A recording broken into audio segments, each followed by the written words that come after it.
Kedysi na vianočnom stole nesmeli chýbať kysnuté koláče. Štedrák, závín či opekance.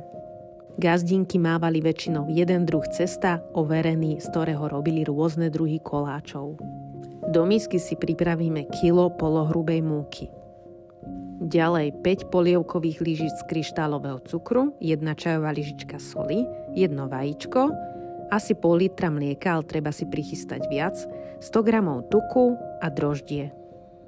Do múky si vyhrabeme jamku, pridáme cukor, droždie zalejeme teplým mliekom, premiešame s trochou múky a pod pokrievkou necháme vzísť kvások. Keď nám kvások vykysol, pridáme 4 polievkové lyžice cukru, čajovú lyžičku soli, vajíčko a s teplým mliekom začneme zapracovávať cesto. Mlieka si vždy pripravíme viac, nikdy nevieme, koľko nám múka zoberie. Nakoniec do cesta zapracujeme vychladnutý tuk a cesto necháme kysnúť hodinu pri izbovej teplote.